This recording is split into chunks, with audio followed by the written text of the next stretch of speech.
Our next guest is the president of Barrett Firearms, Chris Barrett. What's going on, Chris?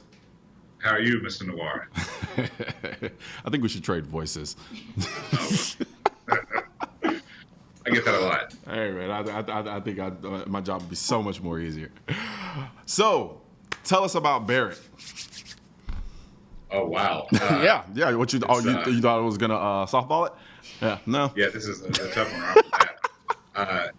Man, we just have a great time every single day.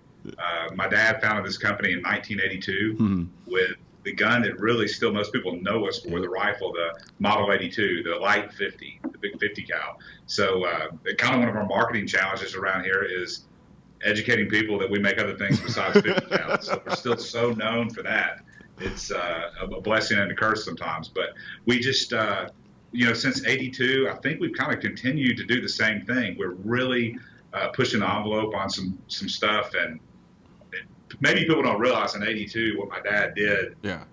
Telling people even that you were going to fire a 50 caliber BMG off your shoulder, it was just absolutely crazy, and it still is today. So I feel like we still bring a lot of that DNA into every product we make, and that's what we do here. We churn out guns that are just as good as the Model 82 and just as groundbreaking in some cases, and we have a blast doing it. I don't think that gun gets enough credit, because you see all these videos of people shooting it from standing, right off the shoulder, standing up, and they're like, man, he's really rocking that thing. Nah, it's the gun.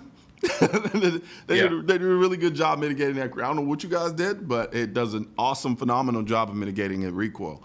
It does. I remember when I did it, I was like, whoa, I was kind of blown away by how relatively easy it was to shoot, considering. So it's kind of magic. Oh, is it magic? Really? It is definitely magic. There's a lot of magic in there. So now, and the reason why I asked you to start off with such a broad question about Barrett is because you're right. There are a lot of people who don't necessarily know. No, you guys make a ton of other rifles and guns as well.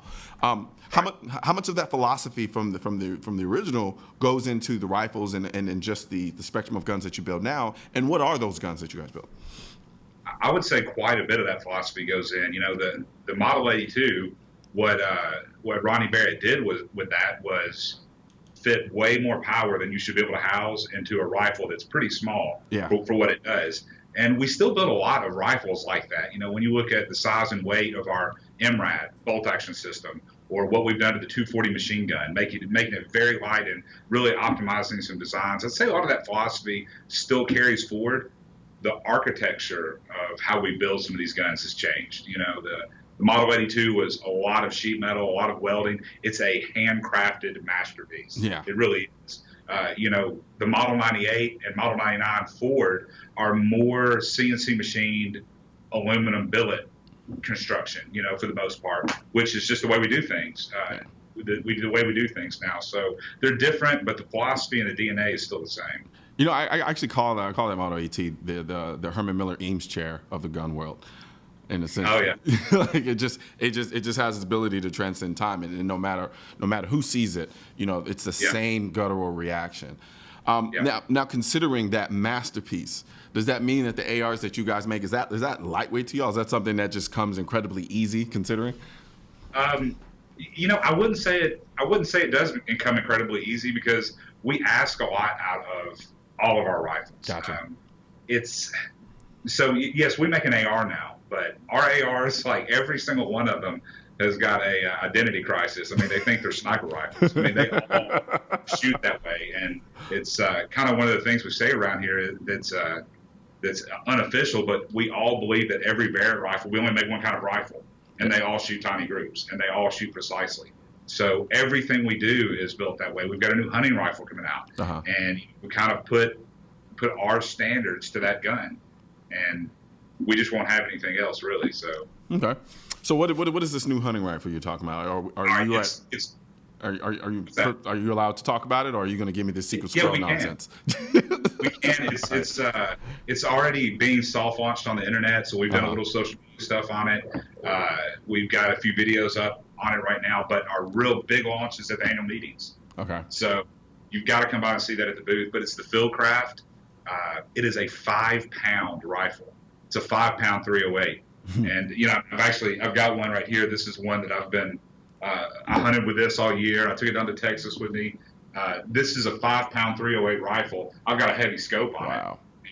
The reason I do have a heavy scope on it is because this thing shoots like a sniper rifle. I mean, I wanted an excellent optic on it. So, even when we make a lightweight pack rifle, it's going to shoot like a Barrett. Gotcha. So, out of all the things you built, and you can't go with the original, what is your favorite gun that you guys built?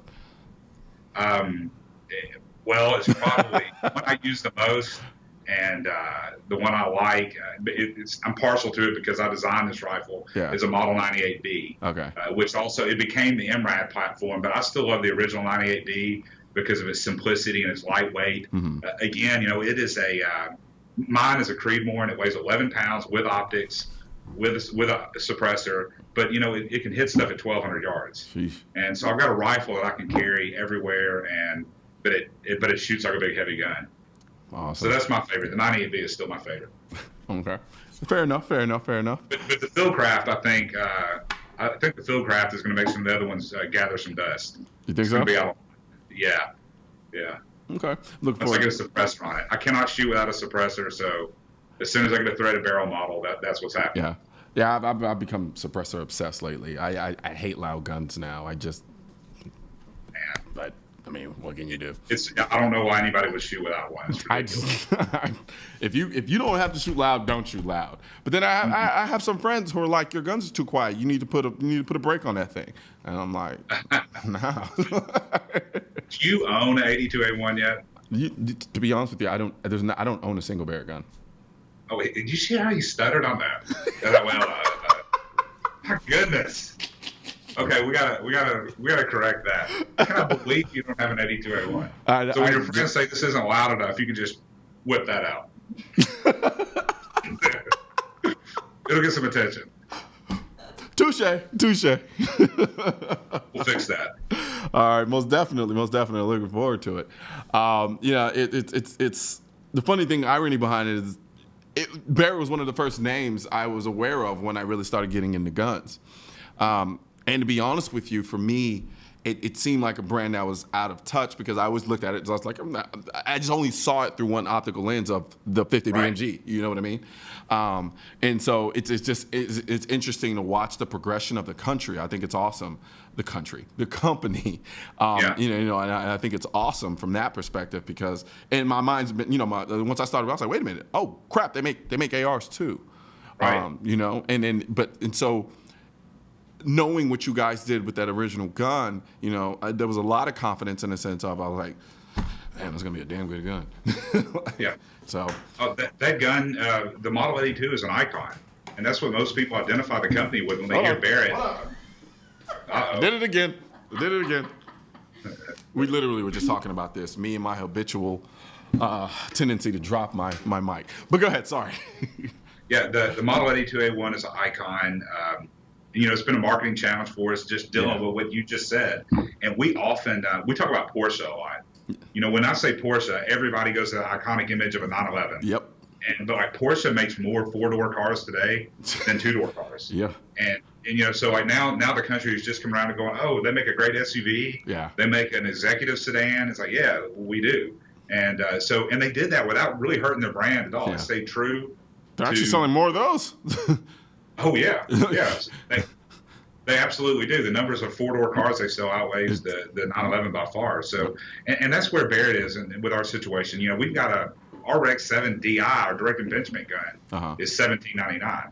So a lot of people that thought they couldn't afford anything in the Barrett catalog see that, and they see the performance of the rifle, the work we put into the barrel, the fit and finish.